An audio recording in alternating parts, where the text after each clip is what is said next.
for all of us. It's about predicting where the consumer is going and getting half of it right. One of the things we want to do is create ads that don't suck. Embracing change creates great possibility. I'm Alan Hart, and this is Marketing Today.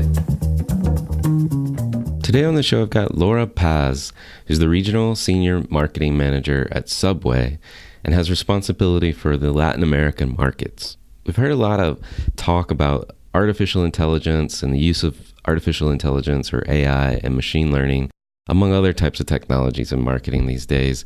It's really hard to talk to just about anybody without the topic coming up, but few people have I met that have actually implemented it in some form or fashion. And so Laura today is going to talk to us about a program that they're using to optimize their paid social campaigns, how they went about it, the results that they've achieved, and the type of partner that they're working with today using this technology to help improve their marketing efforts.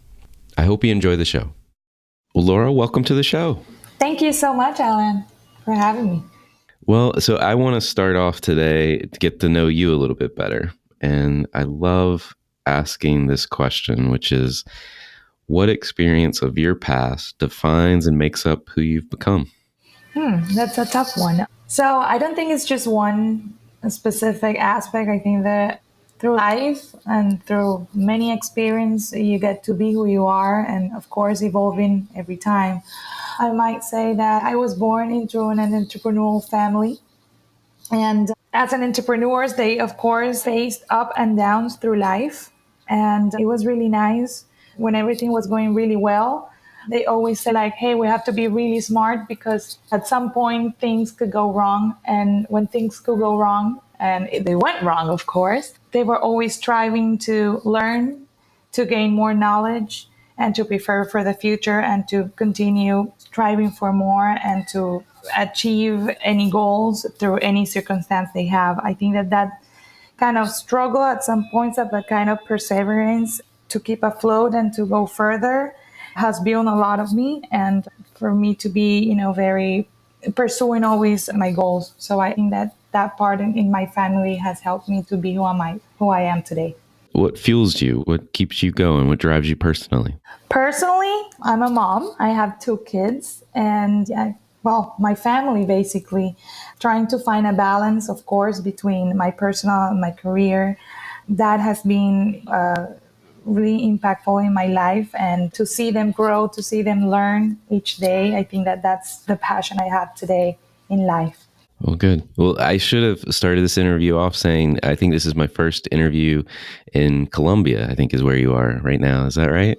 Yeah, I'm currently based in Miami, but I'm right now in Colombia in my hometown, Cartagena. Ah, nice. So if we hear traffic in the background, it's the Colombian traffic. Yes. We have a lot here too. Well, so can you tell me a little bit about your role at Subway and what you oversee there? Well, I work for the Latin American office and we oversee the region. We have more than 4,000 shops in our region, and I work for the marketing team, building brand, specifically growth strategies, implementing marketing calendars, and of course, achieving growth.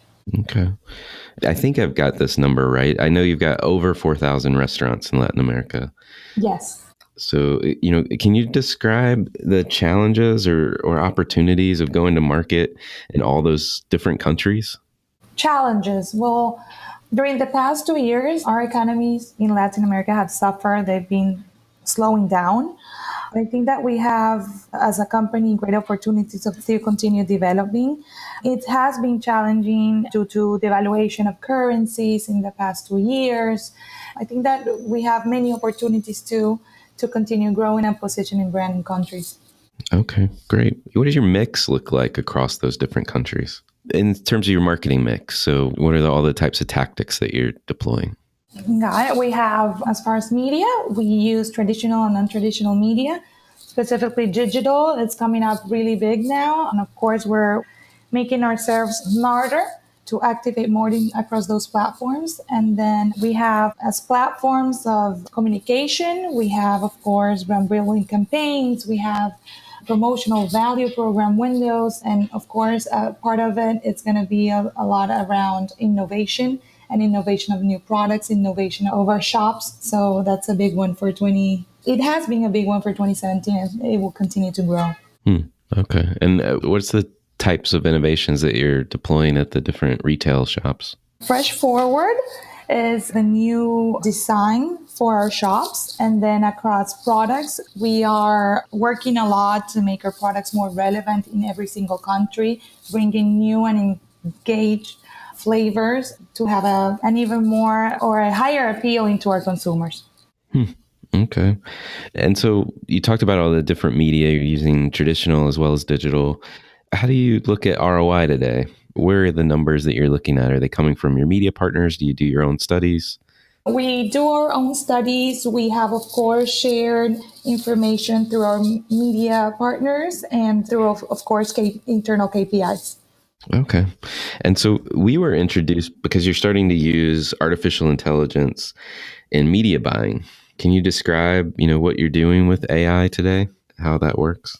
Okay, so we started working with a new startup that was created from our current creative agency down here in Colombia. And they started this company called Grand Tech. They reach out and say, hey, we have this new platform that will definitely benefit your media buys through Facebook, Instagram, YouTube, and Google. And we say well, how does it work? And they were, explaining all through artificial intelligence. So we started testing and we've achieved really good results up to now. Okay. Can you describe what the results have been so far in market? Yes. So, and I'm going to explain you a little bit how it works. Yeah, that'd be great. So basically what this does, what the traditional way of working is our media partners, of course, will have a team that is working with our posts in, let's say, Instagram, in Facebook, or in Google, and they optimize it manually.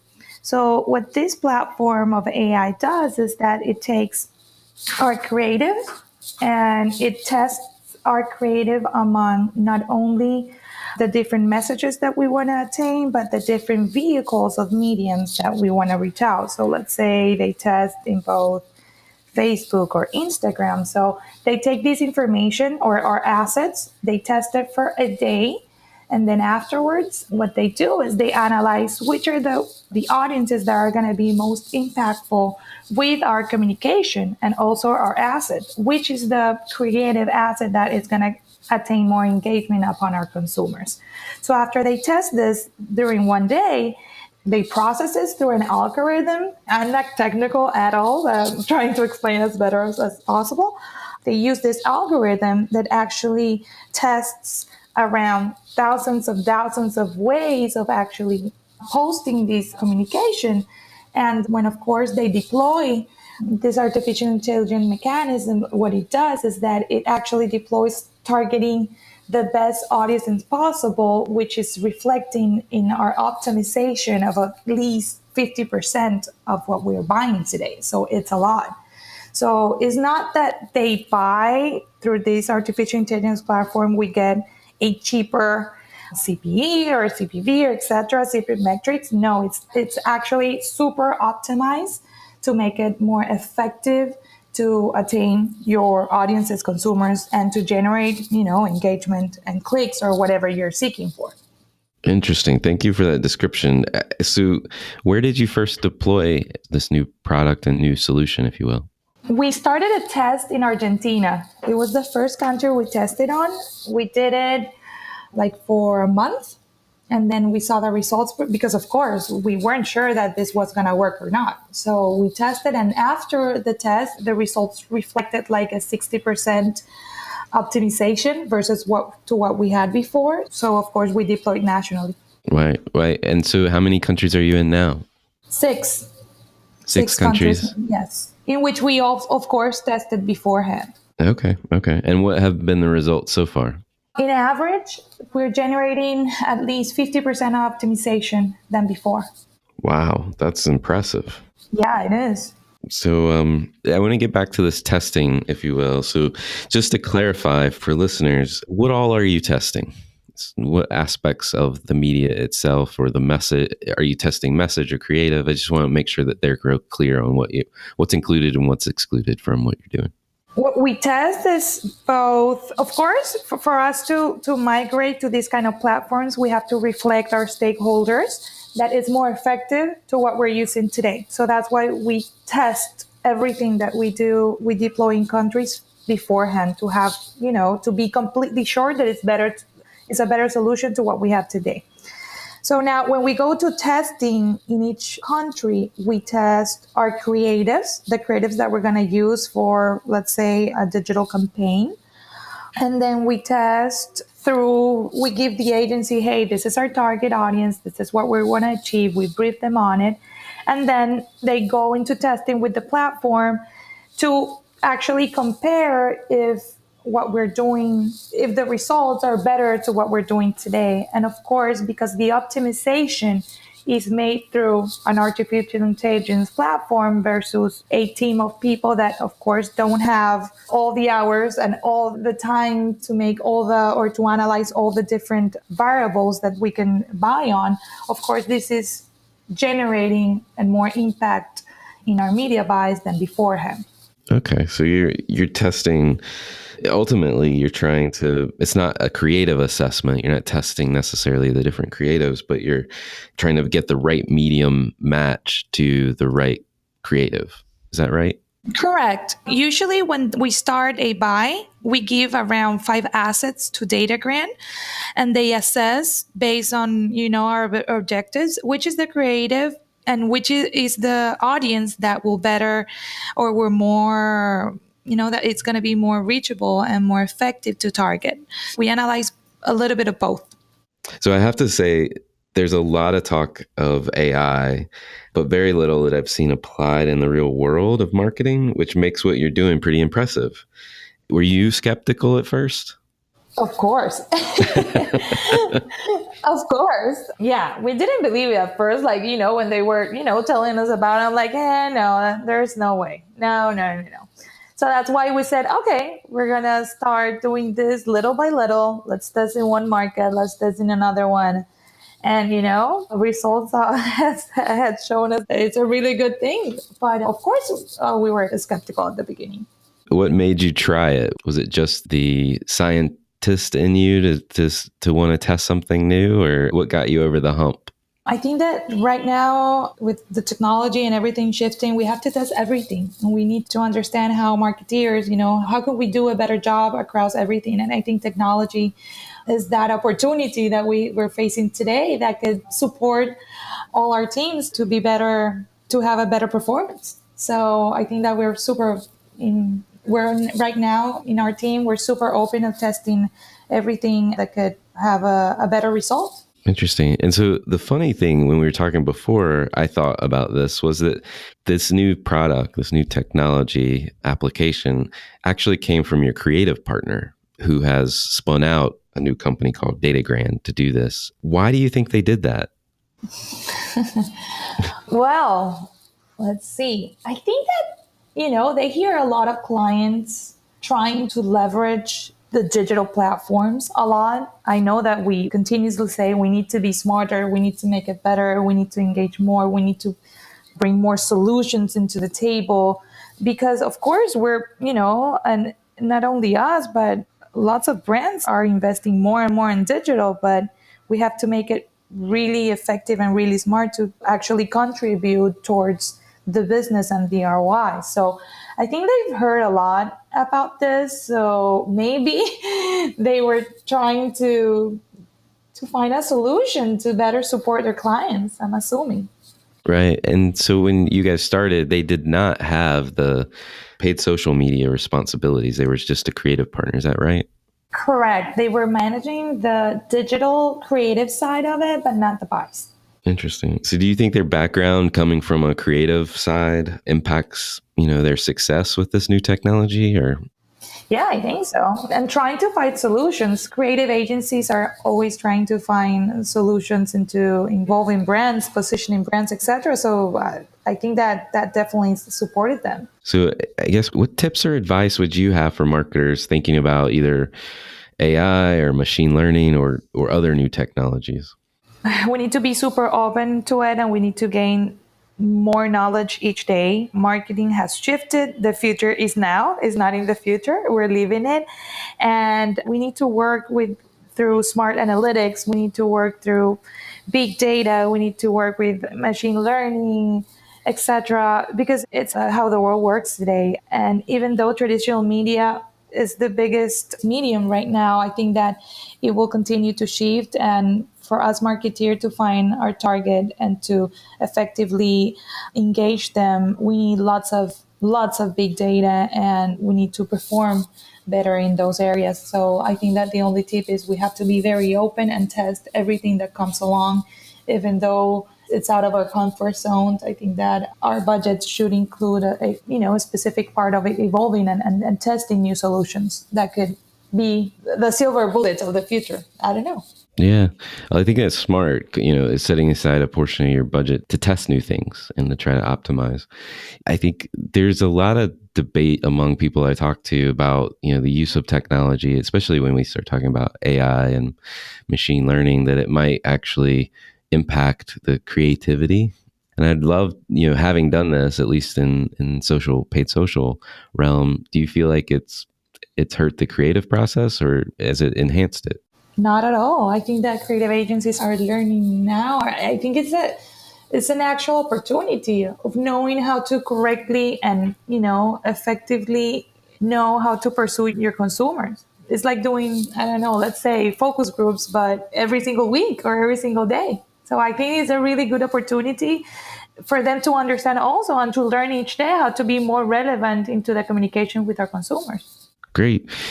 Well, so stepping back from what you're doing, from all this technology talk and even Subway, I usually find that marketers are students of what the world is around them. Are there brands or companies that you follow or that you think others should be taking notice of?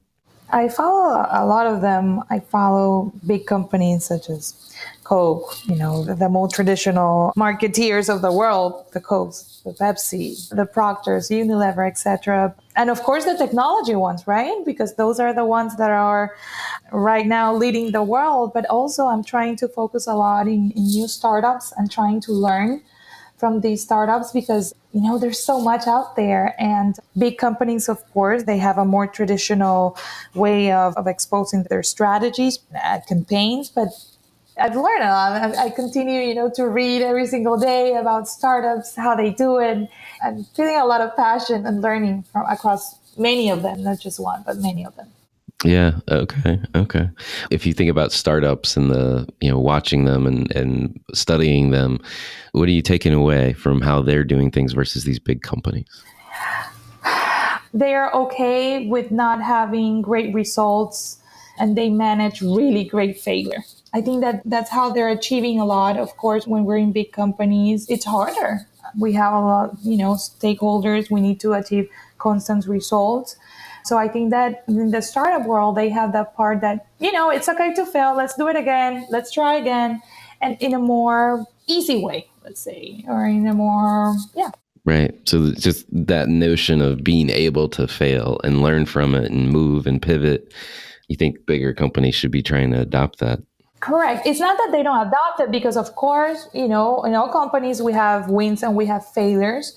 But having a smaller company and having a startup, I think that, all those investors are used to it. So I think that that's one of the main differences that startups have compared to big companies. Oh, good. Well, last question for you. I'm curious, you're already in the future, I think, using technology in what you're doing. But what do you think the future of marketing is going to look like? Smart data. I'm a marketeer, so I think that we are continuously evolving into gathering huge data, but being smart about it. How are we going to now utilize it to achieve better goals? And it's all going to be about data, but smart one, of course. Not having just data just for the sake of having it, but how to translate that into effective strategies. Right. Very smart. Well, thank you so much, Laura, for coming on the show today. Thank you so much, Alan, for having me. It was a great time.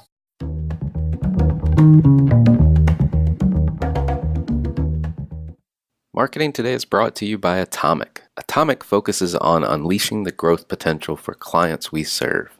Atomic is a strategic consultancy specializing in business, marketing, brand, and innovation. Our singular goal is to help you accelerate your efforts with the right mix of expertise, analysis, and creativity. Check us out at atomic.com. ATOMCK.com. Hi, it's Alan again. Marketing Today was created and produced by me, with project management by Sarah Williams, audio production by Aaron Campbell, writing and editing by Kevin Greeley, social media support by Megan Woods, art and graphic design by Sarah Dell. If you're new to Marketing Today, please feel free to write us a review on iTunes or your favorite listening platform. Don't forget to subscribe and tell your friends and colleagues about the show. We love to hear from listeners at info@atomic, ATOMCK.com. I'm Alan Hart, and this is Marketing Today.